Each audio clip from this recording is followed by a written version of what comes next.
Olá, tudo bem? Hoje é 8 de abril de 2021. Eu sou Cláudio Moraes, jornalista da FAPEMA, Fundação de Amparo à Pesquisa do Maranhão. Esta é a 13ª entrevista no Cientista.com, um programa de entrevistas quinzenal aqui pelo canal YouTube FAPEMA Oficial, na quinta-feira, às 3 da tarde. No dia 7 de abril, celebramos o Dia do Jornalista e o Dia Mundial da Saúde. Foi no dia 7 de abril de 1908 que foi fundada a Associação Brasileira de Imprensa. E foi em 7 de abril de 1948 que foi constituída a Organização Mundial da Saúde. E para tratar dessa questão, jornalismo, saúde, ciência, em tempos de pandemia, recebemos a nossa convidada de hoje, a jornalista Paula Renata Silva da Fontoura, da Fundação Oswaldo Cruz, Instituto Carlos Chagas. Seja bem-vinda, Paula. Obrigada, muito obrigada. Eu estou muito feliz com esse convite e estamos aqui para conversar um pouquinho sobre jornalismo, ciência e saúde. Obrigada pelo convite. Ok, é uma satisfação receber você hoje no nosso programa Cientista.com. A jornalista Renata Fontoura é mestre e doutoranda em formação científica, educacional e tecnológica da Universidade Tecnológica Federal do Paraná. É especialista em comunicação e saúde pelo Instituto de Comunicação e Informação Científica e Tecnológica em Saúde da Fundação Oswaldo Cruz.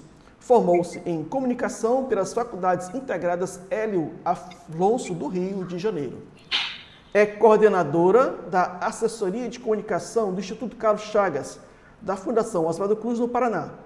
É colaboradora oficial pelo CNPq e coordenadora de comunicação da Olimpíada Brasileira de Saúde e Meio Ambiente da Fiocruz. Foi assessora de imprensa no Instituto Oswaldo Cruz. É consultora em comunicação do Conselho de Secretarias Municipais de Saúde do Estado do Rio de Janeiro e já atuou junto ao Instituto de Biologia Molecular do Paraná e ao Movimento de Reintegração das Pessoas Atingidas pela Hanseníase e à Secretaria Municipal de Saúde do Rio de Janeiro. Tem trabalhos divulgados sobre percepção pública da ciência e sobre o direito à saúde e o SUS, Sistema Unificado de Saúde. E já ministrou curso de jornalismo científico e participou também de oficinas de capacitação no relacionamento com a mídia. Renata, conta aí pra gente como é que se deu esse seu envolvimento com a área da saúde.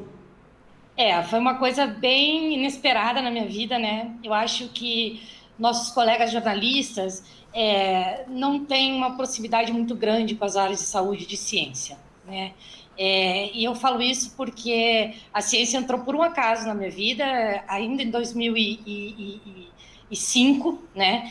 E eu entrei na Fundação Oswaldo Cruz dentro de um projeto de reorganização da assessoria do Instituto Oswaldo Cruz, a unidade mais antiga da Fiocruz, e ali a gente fez um trabalho muito bacana de montar realmente o planejamento de comunicação para o Instituto, né, e levar a ciência a público, à sociedade, e foi um trabalho muito bonito que foi feito, e até hoje o Instituto Oswaldo Cruz é um dos institutos que mais fala para a imprensa sobre coisas muito importantes, como doenças, vírus emergentes e reemergentes, hoje está à frente aí das pesquisas em relação ao Covid. Então, a comunicação passou a ganhar força dentro do Instituto a partir da formação dessa equipe e desse planejamento.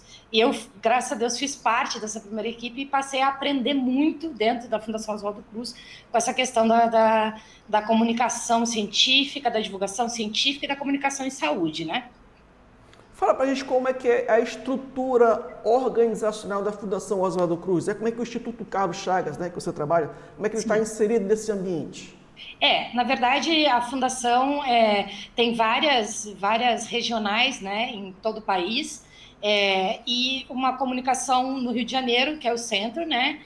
São várias unidades que a Fundação tem, e cada unidade tem uma assessoria de comunicação, né? E a gente trabalha muito integrado com a comunicação, com a coordenação de comunicação da presidência no Rio de Janeiro, e a gente é um time, né? Embora estejamos espalhados por todo o país, a nossa conversa é sempre frequente, e a gente tem esse time de comunicação que trabalha muito, principalmente em épocas como agora, em épocas de pandemia, né? E qual é a política de comunicação do Instituto Carlos Chagas, né, e da Fiocruz? Quais são os princípios, objetivos e valores. O que mudou, né, nesses 15 anos, de como era e como é que é isto hoje? Eu acho que a gente sempre fez um trabalho de formiguinha. Eu costumo dizer isso porque eu entendo, eu via, né, há um tempo atrás, que esse abismo entre pesquisador e jornalista era uma coisa muito grande. Hoje em dia, não. Hoje em dia, eu acho que com o trabalho que a comunicação vem fazendo dentro desses institutos de pesquisa, a gente já consegue levar a pesquisa para a população de uma forma que seja... que as pessoas possam entender. Não existe mais aquele cientista inalcançável que sabe tudo e a gente não sabe nada, né? Até porque a ciência hoje faz parte da nossa vida. Se a gente for ver, nós estamos isolados, confinados em casa por causa de um vírus que circula, né? Isso no mundo todo, não só no Brasil. Então, hoje em dia, existe uma facilidade maior nesse relacionamento entre o jornalista e o pesquisador, né? Existe um trabalho de se adequar a linguagem, né, para que as pessoas possam entender, porque é uma área que muitos pesquisadores têm essa questão de achar muito difícil passar o que estão fazendo, principalmente numa pesquisa de bancada, mas hoje é possível, com analogias, com a forma de conversar, é possível a gente levar a ciência para dentro de casa, é possível levar a ciência para a rua e é possível levar a ciência para a população, para que a população entenda o que está acontecendo, né?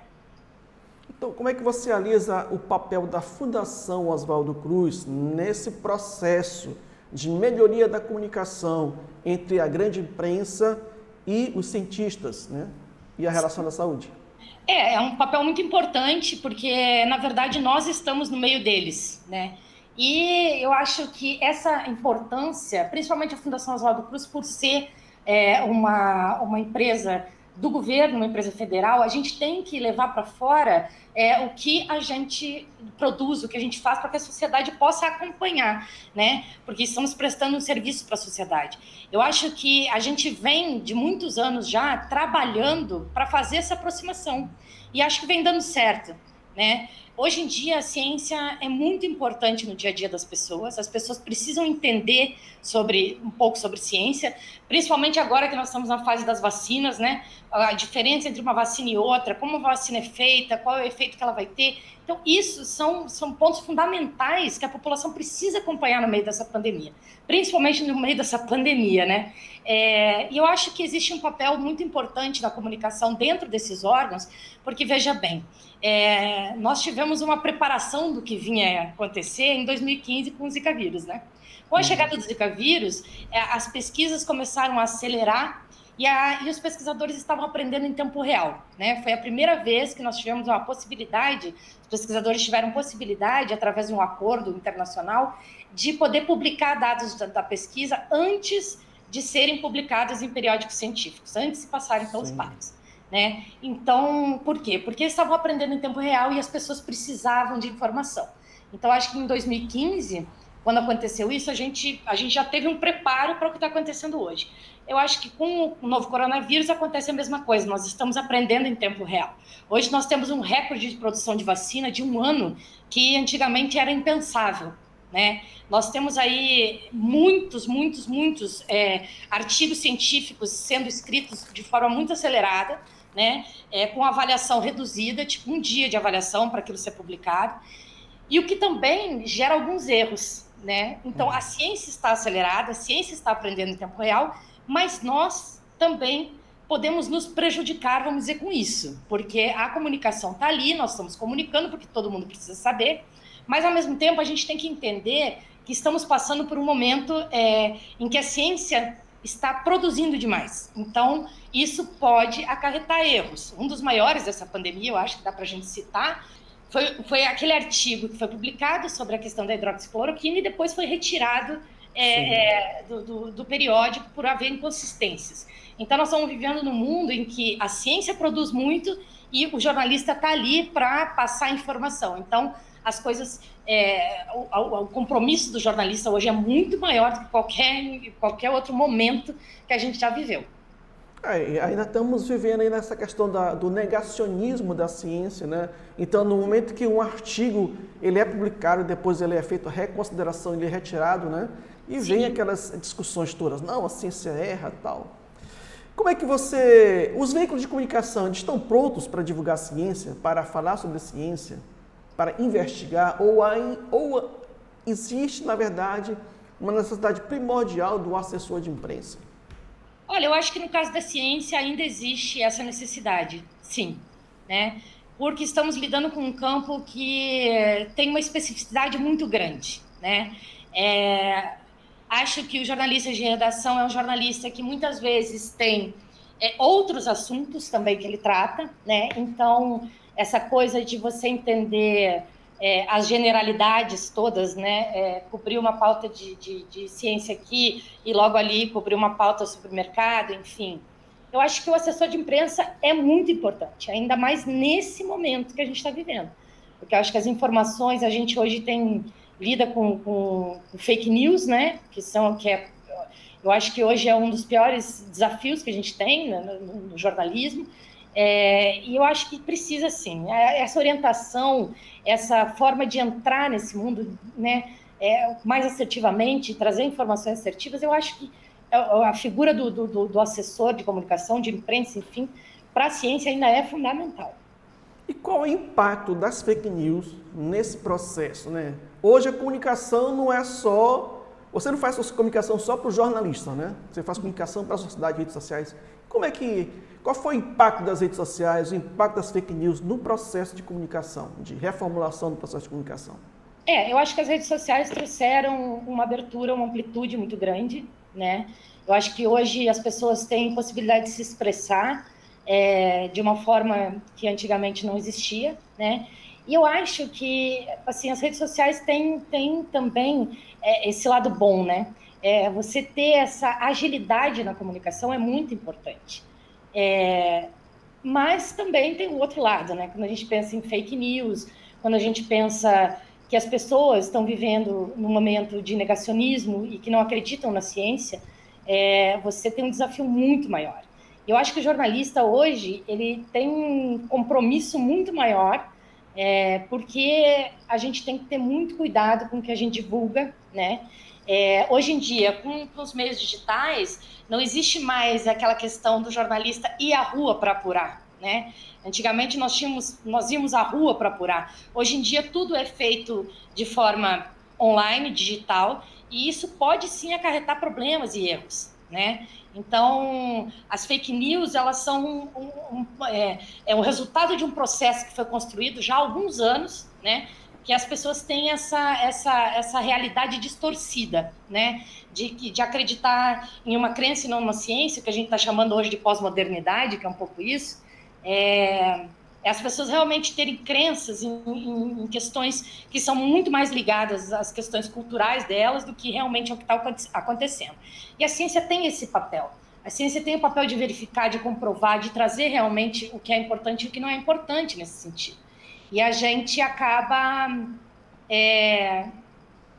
num mundo, né, de redes sociais que é um mundo infinito e que as pessoas realmente têm liberdade para se expressar, mas muitas vezes passam do ponto e levam informações erradas, né? Então, a nossa classe nesse momento, os jornalistas nesse momento, tem um compromisso enorme em relação a isso, para combater isso e para levar informação segura, né? Existe um curso de comunicação científica, né, da Fundação Oswaldo Cruz, né? Isso, você pode já falar sobre o curso? Sim, por exemplo, eu fiz um curso de especialização, que é a especialização em comunicação e saúde, mas ela é muito mais voltada para a questão da saúde e para a questão da organização do Sistema Único de Saúde, do SUS, né? Comunicação para o SUS, comunicação para a saúde pública. Mas, na Fiocruz Rio de Janeiro, o pessoal tem uma pós-graduação, né, em comunicação científica, em divulgação científica, que é um curso muito com os maiores craques dessa área. E também, se as pessoas entrarem no campus virtual da Fiocruz, existem também ofertas de disciplinas online sobre jornalismo e divulgação científica. Como é que você avalia o futuro do jornalismo científico? Olha, sobretudo após essa questão da pandemia? Eu acho que a gente está abrindo uma grande oportunidade. Nós estamos vivendo uma grande oportunidade. Como você disse, eu há 15 anos atrás já trabalhava no jornalismo científico e a gente tinha muita dificuldade, né, dessa aproximação e muita dificuldade até do interesse da população em relação aos assuntos científicos, né, aos temas científicos. E hoje, com essa pandemia, eu acho que a gente está tendo uma oportunidade de ouro, assim, porque ficou muito claro o quanto a ciência está presente no dia a dia da população. E a população passou a entender isso, né? Então, eu acho que a abertura é enorme, eu acho que a gente só vai consolidar esse campo daqui para frente, porque com a chegada desses vírus emergentes, reemergentes, enfim, com esses... Nós tivemos vários outros problemas também anteriormente, como a epidemia de dengue, como até o surgimento da AIDS lá atrás, e isso tudo fez com que o campo se abrisse cada vez mais. Então, eu estou otimista nesse sentido. Eu acho que o que a gente conquistou nessa pandemia foi uma abertura muito grande e acho que quanto mais especialização, melhor é. Eu acho que os jornalistas, os colegas, deveriam procurar mais se especializar, principalmente nesse tipo de área, porque realmente tem um campo muito fértil aí pela frente para trabalhar. E as instituições de ensino superior também deveriam, né, trabalhar essa área, né, que não é trabalhada, não é isso? Exatamente. Eu costumo brincar assim que quando eu fazia jornalismo tinha essa questão do jornalista ser um doutor em generalidades. Eu não concordo isso. Eu não concordo com isso. Eu acho que o jornalista ele tem que cada vez mais se especializar, porque a gente consegue trazer mais informações seguras, né? Eu acho que é um meio que a gente precisa sempre estar pesquisando, sempre estar estudando. Então, eu acho que isso é seria um bom caminho para o jornalista. Eu acho que quanto mais especializado ele melhor fica a carreira e melhor faz o trabalho, melhor leva de volta para a sociedade esse trabalho tão importante que a gente tem. Hoje, quais são as ações de comunicação que a Fundação Oswaldo Cruz possui? Olha, nós temos aqui na Fiocruz Paraná comunicação interna, externa, institucional. Nós estamos presentes nas redes sociais, no Facebook, no Instagram. A gente tem um site com todas as comunicações. Na verdade, é o site de todos os laboratórios que atuam. Então, são mais de 11 sites linkados ao nosso fundação, ao nosso instituto, né? E, assim, todas as assessorias de comunicação das unidades da Fiocruz também têm o mesmo perfil. Então, o portal da Fiocruz é um portal com muita informação, e são informações que são acessíveis para todo mundo, né? Quem acessar lá fiocruz.br, é simples assim. Você vai ter lá especiais sobre Covid, você vai ter lá o especial falando sobre vacinas, você vai ter várias outras informações importantes que estão no seu dia a dia e também fazem parte do mundo científico. Então, assim, hoje em dia, as pessoas têm muito acesso a tudo isso, né? Então, a gente procura sempre levar uma informação que seja segura, uma informação que seja de fácil entendimento, né, para as pessoas. Então, acho que hoje em dia tem muita oportunidade de você saber sobre ciência, entender sobre ciência e, principalmente, para verificar lá se uma fake news se procede ou não procede a informação que você recebeu no grupo da família no WhatsApp. Então, as pessoas hoje têm acesso a isso, né? E é importante que as pessoas busquem fontes seguras antes de repassar alguma informação que não tenha certeza, né? Agora a gente verifica que existe um público, né, bem jovem, né? Tem os trabalhadores, né, mas também tem aqueles que não são trabalhadores, que estão, na verdade, no final de semana nas festas. Como chegar a esse público jovem, né? Esse público... A Fiocruz tem algum trabalho? Tem algum trabalho com as crianças? Uhum. Vocês usam o TikTok, por exemplo, ou não? Não, o TikTok a gente ainda não chegou nele, ainda tem esse preconceito, né? Mas não se pode ter. Porque a gente, na verdade, trabalha de uma forma institucional, né?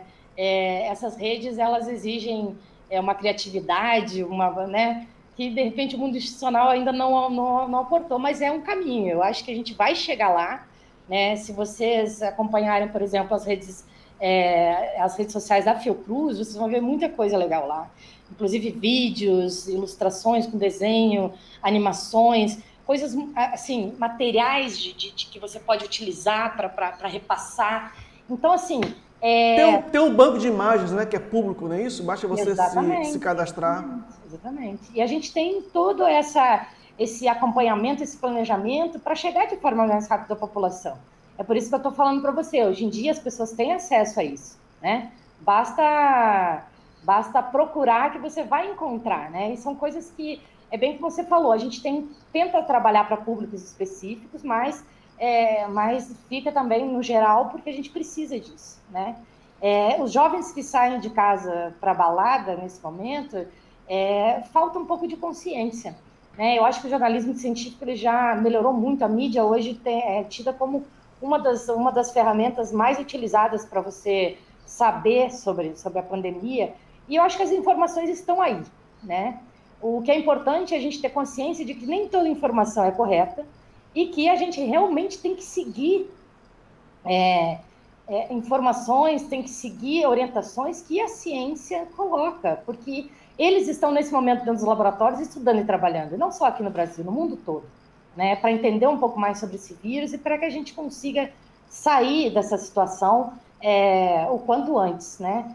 Como eu disse, no mundo inteiro foram fabricadas vacinas em tempo recorde de 1 ano.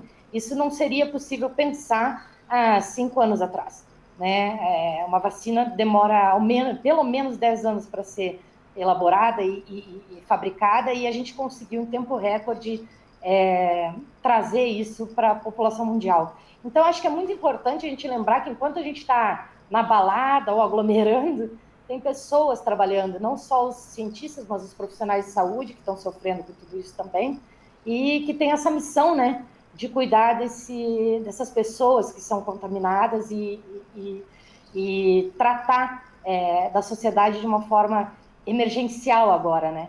Então, isso é muito importante. Você teria algum dado relacionado ao levantamento de quantos profissionais já sofreram com a doença ou chegaram a óbito no Brasil?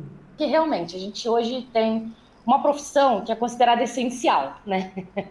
Como a comida, como a bebida, o jornalista hoje é essencial. E até eu queria citar uma frase da jornalista da Stanford Health Communication, a Samia Yasmin, que ela diz o seguinte: o jornalismo hoje é o sistema imunológico da sociedade. Isso é muito forte, né? Enquanto a gente busca, através do nosso sistema imunológico, se prevenir do coronavírus, eu acho que o jornalismo é o sistema imunológico de uma sociedade hoje, que eu acho que realmente faz sentido nesse momento. E os pesquisadores da COP, lá da UFRJ, apresentaram um levantamento, um estudo sobre essa questão das profissões que estão mais expostas, né, ao coronavírus. E a classe jornalística, que é hoje considerada um serviços essenciais, chegou a um nível de 51% de chance de contaminação. Os jornalistas têm hoje, tá? Jornalistas que estão na rua trabalhando.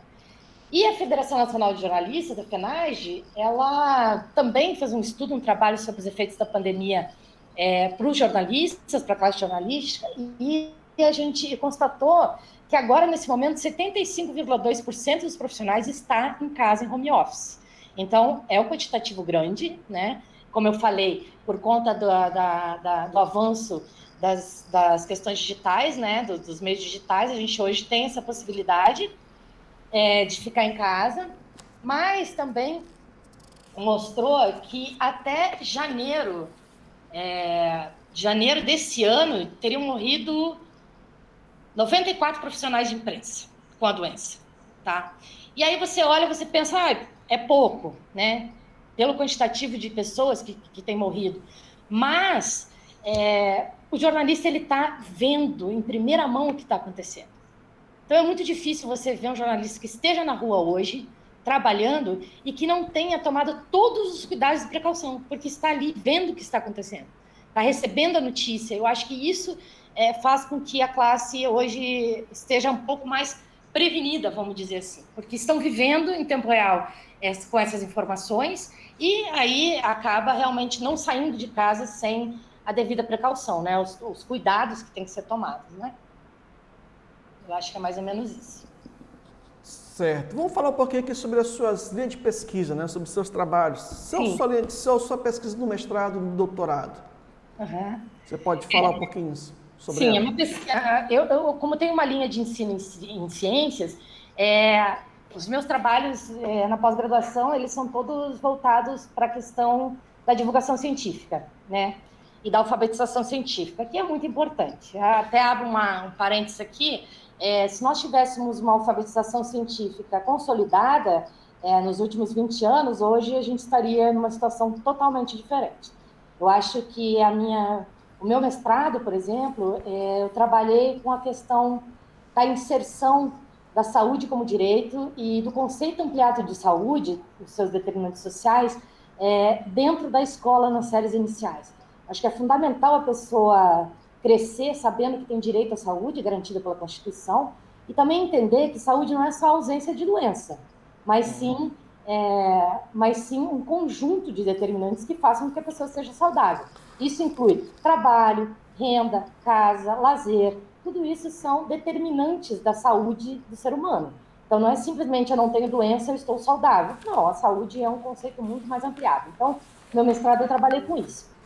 No meu doutorado, eu também estou trabalhando agora a questão das Olimpíadas Científicas, na questão da formação dos professores, né, mais especificamente com a Olimpíada Brasileira de Saúde e Meio Ambiente, da Fiocruz, que também foi meu objeto de mestrado, objeto de estudo no mestrado, e eu estou trabalhando a questão de quanto essas Olimpíadas Científicas ou Olimpíadas de Conhecimento podem levar à formação dos professores, né, quanto isso impacta na formação dos professores, dentro da mobilização de sala de aula, para que os alunos tenham essa aproximação com a ciência, né?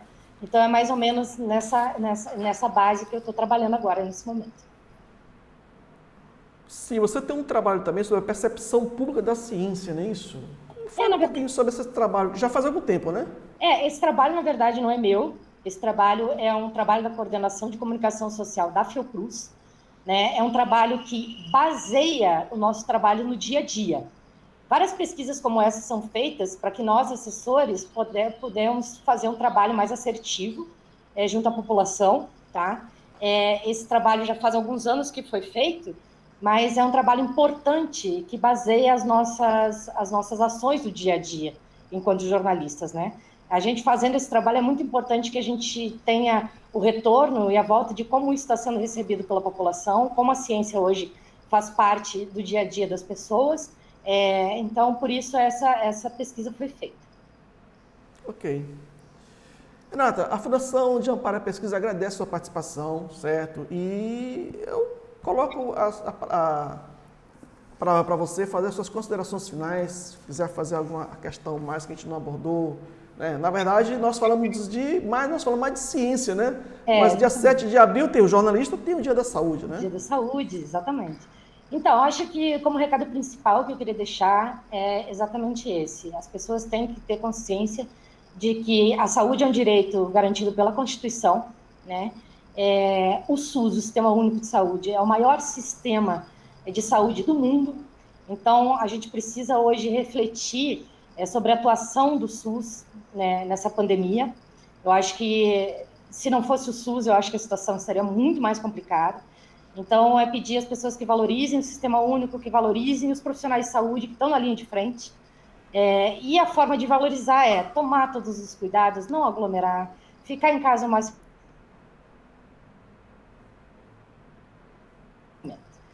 E outra coisa que eu queria colocar é a questão da vacina, né?